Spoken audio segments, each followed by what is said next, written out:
Excellent week-end à toutes et à tous et bienvenue dans cette session d'information. Tout de suite, prenons le sommaire. Le récent séjour du chef de l'État congolais, Félix-Antoine Tshisekedi, en Belgique. Notre confrère Francis Kankonde en parle dans ce journal. Il interviendra à partir de Bruxelles.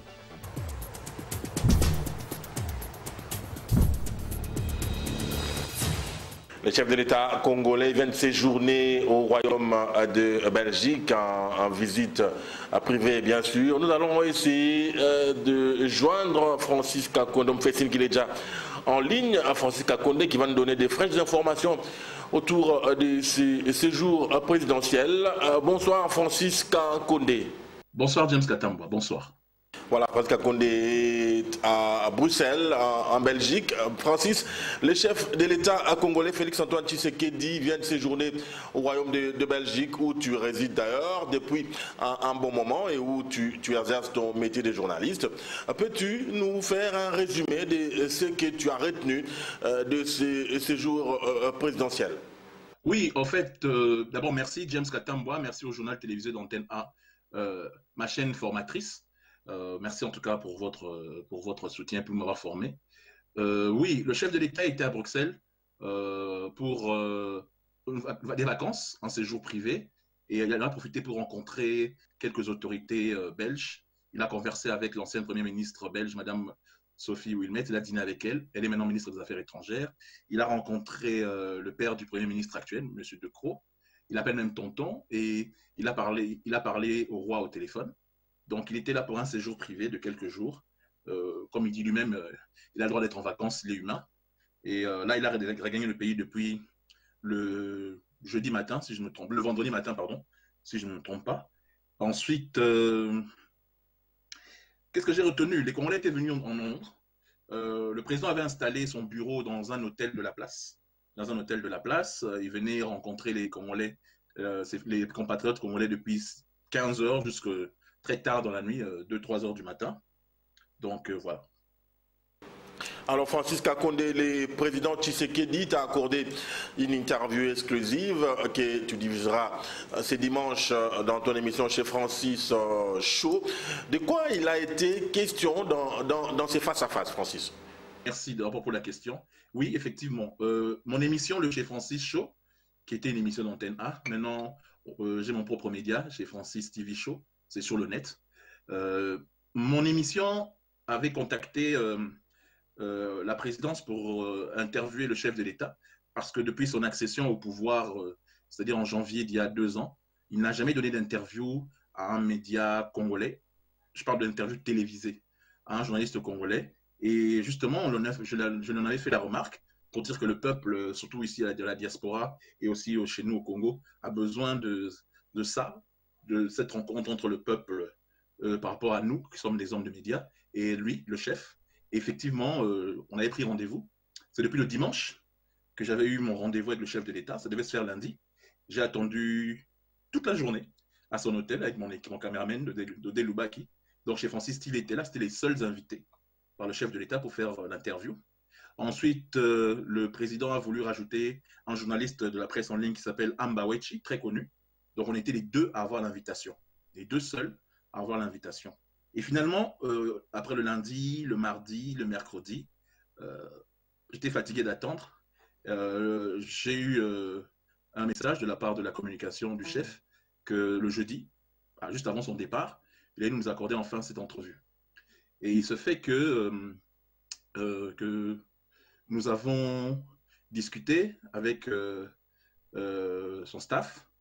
Et finalement, le jeudi vers 16 h, alors qu'il devait prendre le vol à 14 h, son vol à 14 h, il a retardé son vol pour rester avec nous. Et il a demandé que Francis Kankonde et Amba Wechi, les seuls journalistes invités pour de vrai, puissent monter. Sauf que il y avait d'autres collègues qui étaient sur place qui ont profité pour rentrer à l'intérieur. Et le chef de l'État personnellement a appelé Maître Donald, qui est un journaliste aussi, plutôt de langue lingala, qui est venu lui aussi pour faire l'interview. Donc, c'est ceux qui étaient présents à l'hôtel qui sont montés. Ce n'était pas une conférence de presse, ça n'était pas une rencontre officielle et tout. C'était mon entretien que j'ai voulu avoir avec le chef. Je voulais le faire avec la vidéo et tout parce que j'essaye de poser des questions différentes à nos autorités, à nos personnalités, à tout ça, ainsi que le vieux Ambawechi qui est de la presse écrite. C'était juste nous deux qui étions invités. Les autres ont suivi le train. Et comme je l'ai dit, Maître Donat, qui est un média en ligne aussi, sur le net, et qui est tendance sud-épaisse, lui, comme il était là, il a profité aussi pour faire l'interview. Donc voilà, il n'y a pas de conférence de presse proprement dite, c'était une visite privée. Et le pire, c'est que le chef de l'État n'a pas voulu de caméra, n'a pas voulu de téléphone, ni d'enregistreur et tout. Il voulait répondre à nos questions et nous, on notait. Tout ce qu'on avait à faire, nous, c'était noter. Et après avoir posé toutes les questions politiques possibles, il m'a demandé si j'avais une question à lui poser, parce qu'il nous avait accordé 10 minutes, finalement, il nous en a donné 30. Donc, il a mis en retard son épouse qui était déjà dans l'avion. Ça, c'est une anecdote, James. Finalement, je lui ai dit que moi, je suis de la télé, donc je suis sur Internet et aussi à la télévision au Congo. Je ne peux pas faire que des notes d'articles écrits. Et je l'ai convaincu par mes propos. Il a finalement autorisé que seule ma caméra, donc la caméra devait rentrer. Et la sécurité n'a autorisé que ma caméra, son projecteur, son deuxième micro pour pouvoir interviewer le chef. Et donc, je dis en exclusivité, je suis content que nous soyons la première émission à avoir eu le chef de l'État en interview vidéo. Il nous a accordé quelques minutes et franchement, ça passera ce dimanche en direct. Nous allons parler de lui, de sa vie, de politique, mais c'était plus lui et sa vie et comment il ressent le fait d'être président. Vous allez voir, en tout cas, je vous enverrai un extrait parce que vous êtes ma chaîne mère comme ma maman, hein, James? Et je vous enverrai un extrait, vous pourrez diffuser. C'était une très belle interview. Je conseille aux gens d'être présents dimanche à 22h pour l'interview. Voilà, merci. Merci Francis Kakondé depuis Bruxelles en Belgique. On attend impatiemment l'intégralité de cette interview avec les chefs de l'État. Merci d'ailleurs, merci de tout cœur pour l'extrait que tu as gracieusement donné à Antenne. Merci Francis et bonne soirée à toi là-bas à Bruxelles. Merci en tout cas, je souhaite une très bonne soirée aux téléspectateurs du JT d'Antenne A, ma chaîne mère. Maintenant, j'ai ma propre chaîne chez Francis TV sur Internet. Et ça fait vraiment plaisir. Merci en tout cas pour nous avoir accordé ça. Et je tiens à remercier le chef de l'État parce que, comme je l'ai dit, depuis son accession au pouvoir, depuis qu'il est président de la République, c'est-à-dire janvier 2019, il n'avait jamais accordé à un média congolais une interview. Donc, ça fait vraiment plaisir qu'il ait choisi notre personne et chez Francis TV pour cette petite interview. Il se livre à cœur ouvert. Vous allez avoir ses confidences, il parle de ses relations avec le président Kabila, l'ex-président Kabila, comment il ressent la pression d'être le chef de l'État, comment il doit répondre aux exigences, comment est sa vie de tous les jours, sa journée type. Il en parle, donc il se confie comme jamais. Et tout ça, vous l'aurez dans le Chez Francis Show. Donc, merci en tout cas à lui. Et j'espère que les gens aimeront cette interview. Sans parti pris, moi, dans mon émission, je n'ai pas de tendance. J'essaye de rendre les gens humains, qu'on découvre une autre facette. Et là, j'ai le numéro 1, le chef de l'État congolais. Donc, au-dessus de lui, c'est le soleil ou Dieu. Donc, voilà, ça fait vraiment plaisir. Merci en tout cas, James, de m'avoir accordé ce petit passage. Merci vraiment.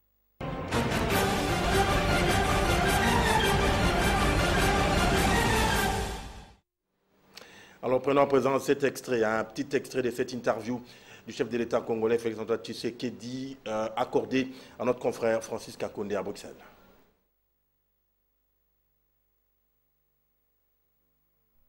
Comment vous êtes, enfin votre sensation d'être quelque part, bon, on ne va pas dire piégé, mais vous êtes au milieu de toutes les pressions. Vous devez déjà faire de l'héritage d'Étienne Tshisekedi.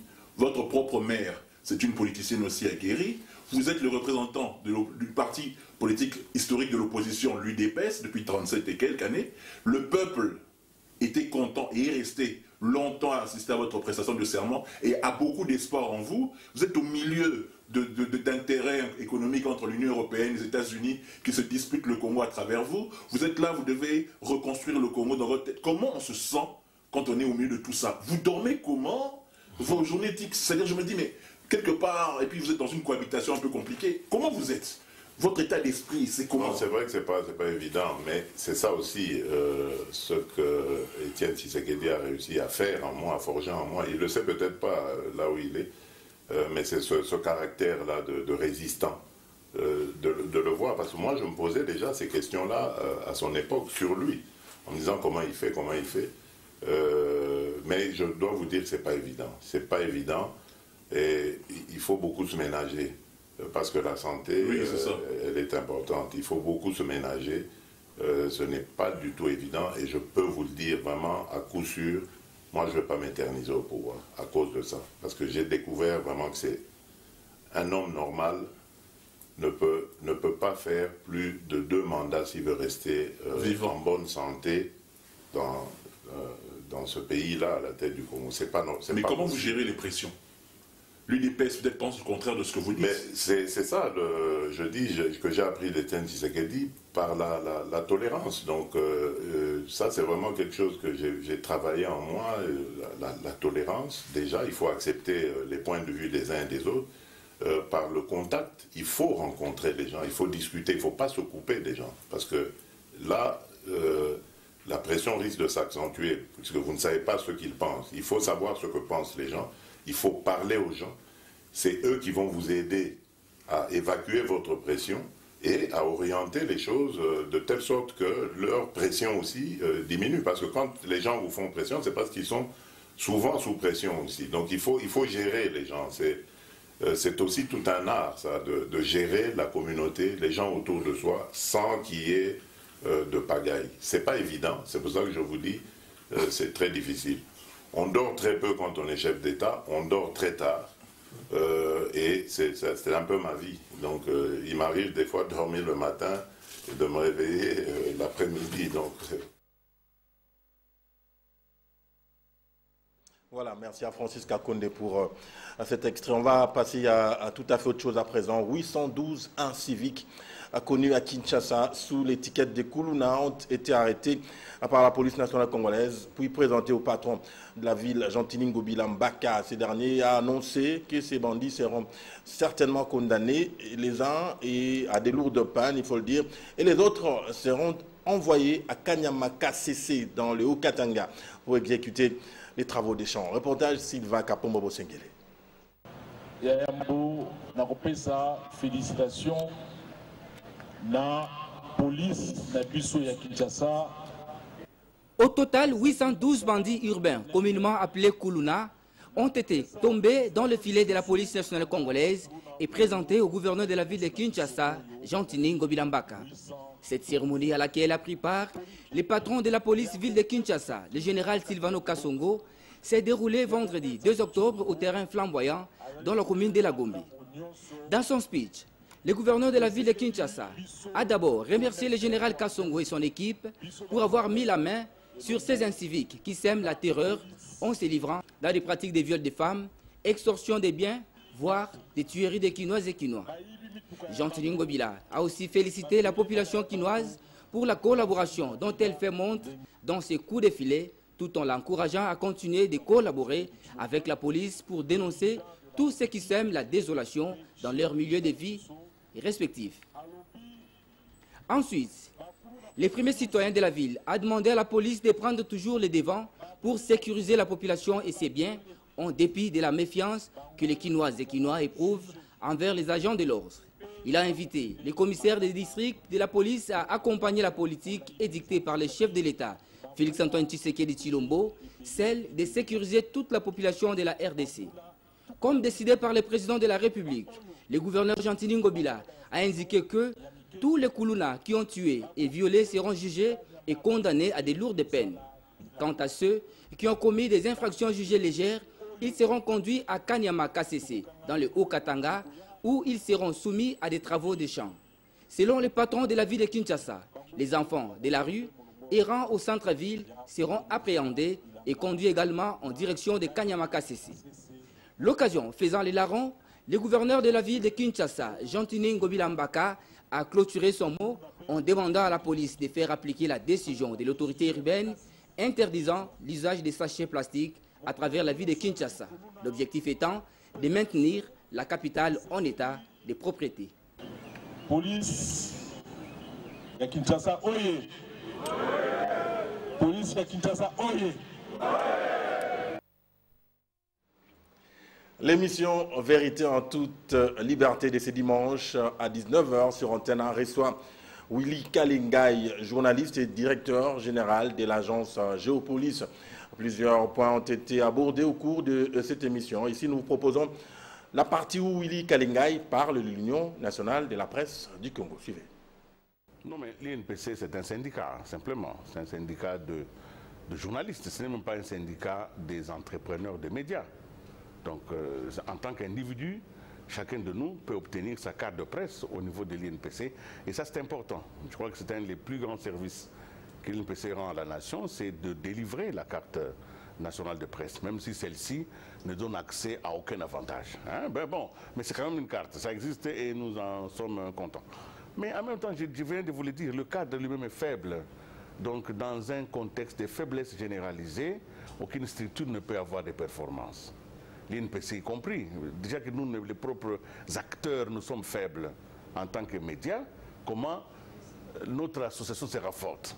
Je vous ai dit, 1000 fois 0, c'est 1000, c'est 0. Hein? Donc, l'INPC fonctionne, l'INPC a eu ses moments de gloire, à un moment donné, parce que l'INPC avait bénéficié dans le dialogue avec l'État de beaucoup de facilités. À l'époque déjà, l'INPC avait obtenu des bâtiments, la carte là donnait accès au transport en commun à tarif réduit, même dans les avions. Nous avions un certain nombre d'avantages qui étaient obtenus parce que, en réalité, l'État nous avait favorisé comme étant un appendice du parti État. Donc nous étions, à cette époque-là, une union de la presse du Congo, mais c'était en réalité une union sectionnaire du mouvement populaire de la Révolution. Nous participions à l'ensemble de la vie idéologique de la nation et nous avions en retour quelques avantages. Mais quand on a libéralisé, bon, il n'y a plus de parti État qui assure, nous devions nous débrouiller nous-mêmes et les choses sont allées dans tous les sens. Déjà, certaines personnes, elles ont les droits, ont refusé le monopole de l'INPC en disant non, c'est un syndicat, mais nous pouvons aussi faire d'autres syndicats. C'est comme ça que l'INPC n'a vécu ces dernières 20 années qu'entre ceux qui l'acceptaient et ceux qui lui reniaient. L'INPC faiblissait chaque année par le fait de la contestation, mais en même temps, ceux qui contestaient l'INPC n'offraient pas une alternative crédible. Donc, notre union, notre syndicat s'est auto-affaibli par le fait de la contestation permanente des journalistes à l'intérieur. Donc, ils ne cotisent pas, ils contestent ceux qui sont en place, alors c'est allé dans tous les sens, et les journalistes se sont malheureusement offerts comme des instruments pour pouvoir perpétuer des politiques privées des partis politiques. Voilà, on va tenter un deuxième direct dans ce journal. Nous allons tenter de prendre le musicien Luc Karmapa, qui est quelque part ici dans la capitale, sûrement.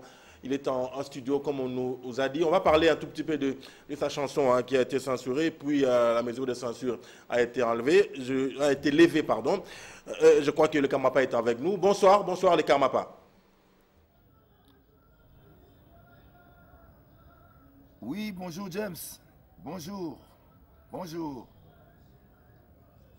Merci le Karmapa. Votre chanson Mama Emo, qui a défrayé la chronique ces derniers temps, a été, il faut le dire d'abord, censurée, puis la mesure a été levée. Vous-même, vous étiez devant la barre pour essayer de justifier votre chanson. Nous voulons savoir comment vous avez vécu cet épisode de votre carrière, cette turbulence, comment vous l'avez vécu. Parlez-nous un tout petit peu de ça. Racontez-nous ça.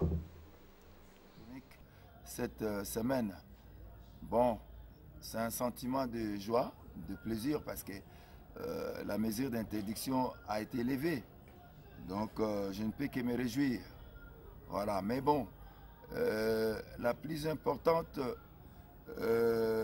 question, c'est est-ce que la réhabilitation de nos institutions sanitaires va avoir lieu quand? Parce que c'est vrai que le pays traverse beaucoup de problèmes. Mais bon, le but poursuivi dans cette chanson, c'est la réhabilitation de nos institutions sanitaires, la revalorisation des métiers du personnel soignant. Et c'est ce que le peuple ou la population attend, quoi. Voilà. Le Karmapa, maintenant que cette mesure est levée, avez-vous un programme établi pour la promotion de cette chanson?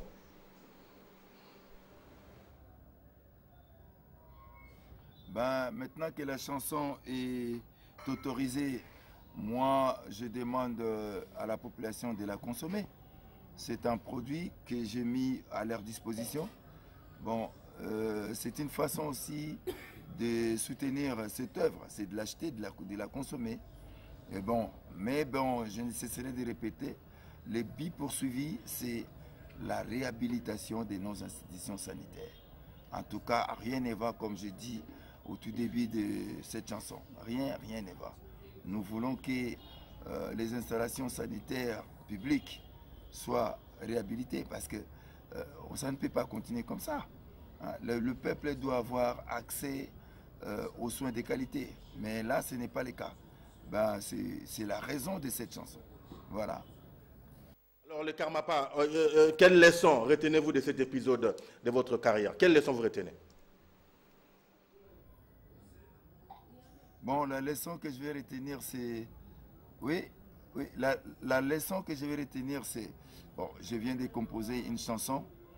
Je m'en souviendrai toujours. Cette chanson est soutenue par presque toute la population. C'est d'ailleurs la chanson la plus soutenue depuis l'histoire de la musique congolaise. Tout le monde, je dirais même 99, je sais pas, c'est presque tout le monde qui a soutenu cette chanson. Ça, je m'en souviendrai toujours. La leçon, c'est que si on a quelque chose à reprocher, ben, il faut le faire. La bouche, c'est pas seulement pour manger.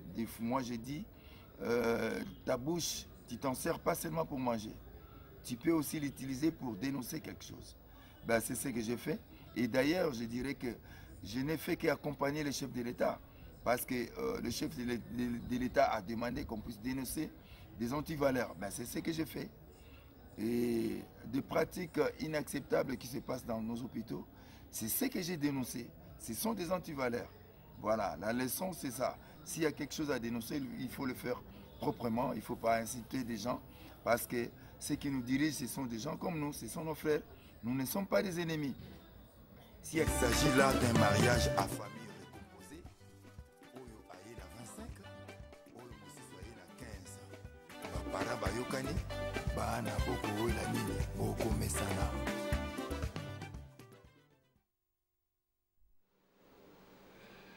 Voilà, je crois qu'on a perdu Karmapa qui était en train de dire pratiquement ces derniers mots. On va alors se rendre... Oui, voilà. Il faut le dire, mais proprement et avec respect, mais c'est ce que j'ai fait. Voilà. Merci à vous. Merci, James. Merci les Karmapa.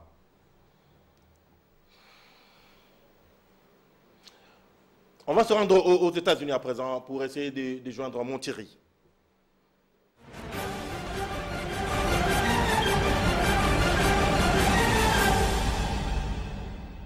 Sur le plan international, l'actualité reste dominée, il faut le dire, par cette information sur la Covid-19 qui vient de frapper Donald Trump et son épouse. Et concernant les USA, il y a également les face-à-face entre Donald Trump et Joe Biden, les face-à-face de mardi dernier qui est encore d'actualité. On va parler de tout ça avec Freddy Monthierry International, qui est pratiquement notre consultant de tous les samedis. On va cheminer avec lui comme ça jusqu'au mois de novembre, lorsqu'il y aura ces élections aux USA, la présidentielle américaine. Alors, Freddy Monthierry est encore une fois ce soir en direct avec nous. Il est à Atlanta, en Géorgie, et là-bas ils disent Georgia. Il est en direct déjà. Bonsoir Freddy Monthierry. Bonsoir James Katamboa et bonsoir à toute la grande équipe d'Antena, la chaîne de référence depuis Kinshasa, la République démocratique du Congo. Merci encore. Et surtout, merci encore de nous faire bénéficier de ton expertise.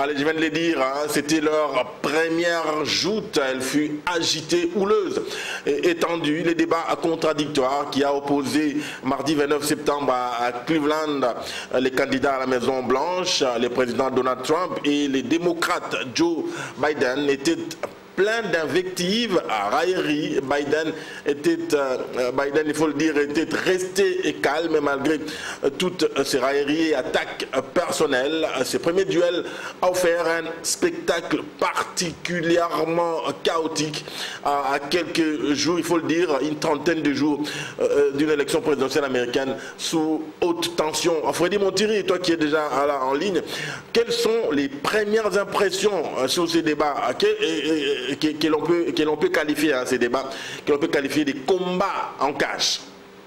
Un combat de cage, mon très cher confrère James Katamboa. Oui, il faut le dire ainsi. On le savait, et je te l'avais dit lors de ma dernière prestation, que Joe Biden était déjà outillé avec bien sûr plusieurs moments où des débats entre lui et d'autres challengers au niveau bien sûr du camp des démocrates. Et Donald Trump, ce n'est pas vraiment ça son truc, c'est plus un showman, mais il était déjà en position de faiblesse où il venait donc vraiment en victime expiatoire pour tout ce que l'on sait par rapport bien sûr à la crise de Covid, par rapport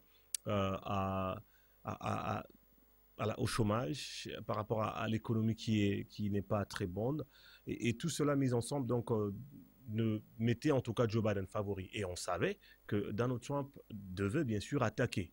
La meilleure, on va dire carrément, manière de pouvoir gagner contre Joe Biden, c'était d'attaquer. Ce n'était pas défendre. Mais malheureusement, Donald Trump, l'actuel président américain, est allé plus loin que l'on pensait. Et la presse américaine et la presse étrangère n'a pas tari en tout cas d'adjectifs pour essayer de donner ce qu'ils pensent de ce débat. Mais je t'assure, c'est grave. Il y a même de ceux-là qui parlent d'un débat chaotique, d'autres parlent de la disgrâce d'une nation. Il y a d'autres qui sont allés un peu plus loin pour dire qu'il y a un manque de courtoisie et d'élégance pour de vieux papas qui vont donc diriger les États-Unis d'Amérique. En somme, c'était une disgrâce. Oui, merci Freddy. Mais à ton avis, Freddy Montieri, qui peut être proclamé vainqueur de ces premiers débats contradictoires de la série, car il en reste encore, il faut le dire, hein, il en reste encore deux. Quelles sont les prochaines étapes, Freddy Montieri? Merci beaucoup, James Katamboa. Avant de répondre à la question de savoir qui a remporté ce débat, ce premier débat, il faudrait revenir d'abord sur le fond de toutes les matières, bien sûr, débattues lors de cet événement historique ici aux États-Unis d'Amérique. Ça a toujours été ainsi depuis plusieurs décennies. Ils ont débattu sur 7 points majeurs de l'actualité. Il y a d'abord le healthcare, donc l'assurance maladie pour tous. Il y a le Covid-19 ou la Covid-19 comme vous l'appelez chez vous, mais j'ai du mal à dire le Covid, ça ne sonne pas bien, mais ça va. Il y a aussi l'économie, il y a la race ou carrément le racisme aux États-Unis d'Amérique contre les personnes de couleur, donc le noir notamment. Il y a le sujet qui était centré sur le climat, comment est-ce que les deux camps peuvent parler bien sûr de la biodiversité, du réchauffement climatique et comment est-ce qu'ils vont pouvoir s'en sortir. Et puis le 7e point, c'est plutôt au niveau du vote par la poste. Alors, à ce niveau-là, déjà, Donald Trump n'était pas du tout content. Il pense qu'il ne faudrait pas donner l'opportunité aux Américains d'aller voter par la voie de la poste parce qu'il y aura brouillage de voix, il y aura bien sûr de la tricherie et il pense vraiment mener une bataille dure contre cela. Mais au moment où nous parlons, les choses avancent dans ce sens-là. Donc, ça nous rappelle un tout petit peu ce qui s'est passé en République démocratique du Congo avec la machine à voter. C'est pratiquement la même situation ici. Donald Trump pense que si les Américains doivent aller voter par la voie de la poste, il y aura de la tricherie. Il y a d'autres qui voteront 2 fois. Mais les démocrates pensent qu'il faudrait faire cela pour éviter la contamination due, bien sûr, au coronavirus, cette pandémie qui bat son plein. Qui a remporté le débat entre Donald Trump et Joe Biden? Les agences de sondage, les différentes maisons de presse ici aux États-Unis ont donné Joe Biden favori avec plus de 60%, et Donald Trump avec au top, on va dire 28%, et puis d'autres parlent de 24%, d'autres parlent de 25%. Donc Donald Trump a perdu pour ce premier challenge, mais il faut dire quand même que James Katamboa, qu'il était difficile de pouvoir donner ce score pour la simple bonne raison de la première question que tu m'avais posée, de cette disgrâce, de ce débat chaotique. Les prochaines dates, il faut noter le 7 octobre prochain. Déjà, le 7 octobre prochain sera l'unique date pour le débat entre les deux vice-présidents du côté des démocrates, bien sûr, avec Kamala Harris, et puis l'actuel vice-président Mike Pence pour les républicains. Et puis le 15 octobre prochain, ce sera à Adrian Arch Center for the Performing Arts à Miami, en Floride. Donc deuxième journée de débat entre les présidents. Et puis le 22 octobre prochain, ce sera donc le dernier débat entre les deux présidents, ou les deux candidats, on va dire carrément, à Belmont University. Ce sera à Nashville, Tennessee, c'est à quelques minutes de chez nous ici à Atlanta, Georgia. Voilà un peu brossé ce qui nous attend dans les jours à venir, en commençant par le 7 octobre pour l'unique débat entre les deux candidats vice-présidents pour les élections du 3 novembre prochain. Oui, Freddy Monterrey, une question de curiosité un tout petit peu. Dis-nous un peu comment les États-Unis en sont arrivés à institutionnaliser pratiquement ces débats contradictoires à la présidentielle. Penses-tu personnellement qu'on puisse organiser un jour un tel débat en RDC où il faudra encore attendre peut-être un siècle? Je préfère commencer par te répondre avec la dernière question. Ou le deuxième volet de ta question, quand tu veux savoir, James Katamboa, si l'on peut aujourd'hui organiser des débats contradictoires en RDC. Vous vous rappelez quand même du candidat à président Noël Tchani qui avait demandé un débat contradictoire ou carrément faire un genre de primaire au niveau d'autres candidats, mais ça n'a pas été parce qu'on n'est pas encore habitué. C'est toute une culture, on va dire. Alors, aux États-Unis d'Amérique, c'est depuis 1858, donc 1858, que ce genre de débats ont commencé avec Abraham Lincoln et le sénateur américain Stephen Douglas. Donc, ça ne date pas d'hier. Et puis, tu te rappelleras donc du débat entre Kennedy et Nixon. C'est le débat le plus emblématique qui est resté dans l'histoire des États-Unis d'Amérique. Donc je ne me vois pas aujourd'hui suivre un débat télévisé en République démocratique du Congo entre deux candidats. Et même ici aux États-Unis d'Amérique, ce n'est pas une loi, ce n'est pas dans la Constitution, ce n'est pas inscrit dans la Constitution ce débat. C'est plutôt une convention où deux candidats veulent bien sûr avoir les voix des indécis, de ceux qui sont ni républicains ni démocrates. Donc ça s'arrête là. Et cela part bien sûr par des questions d'actualité, des questions qui bien sûr divisent les deux partis et que les indécis, ceux qui ne savent pas choisir de quel camp ils doivent aller, suivent et bien sûr prennent des décisions pour voter tel ou tel autre candidat. Donc je ne m'inscris en faux pour un débat en République démocratique du Congo. Non, je ne vois pas ça aujourd'hui. Oui, Freddy Monterrey, je l'ai dit ici avant de t'avoir en direct.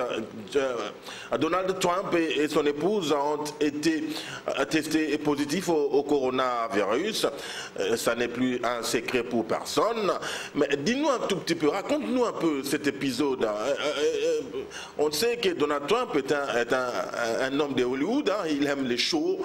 C'est pas un buzz seulement ou c'est vraiment une triste réalité. Raconte-nous un tout petit peu cet épisode, Freddy Monterrey.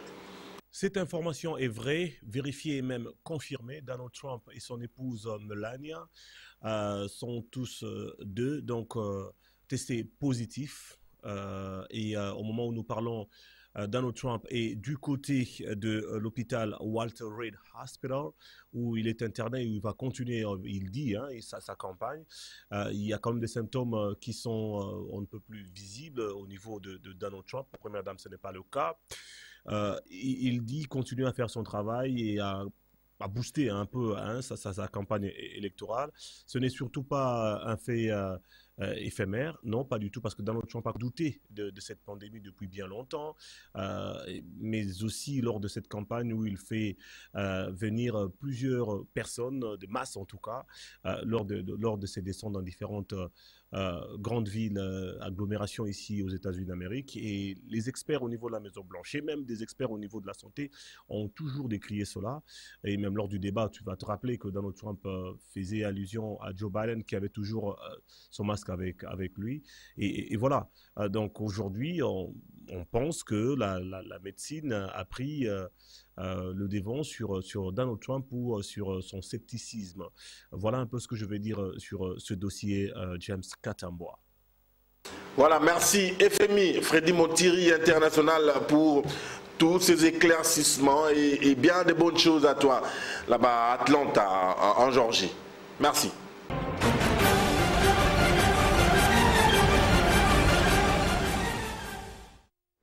Voilà, c'est par ici que se referme ce journal. Avant de nous séparer, prenons le rappel des titres. Le récent séjour du chef de l'État congolais, Félix-Antoine Tshisekedi, en Belgique, notre confrère Francis Kankonde en parle dans ce journal. Il interviendra à partir de Bruxelles.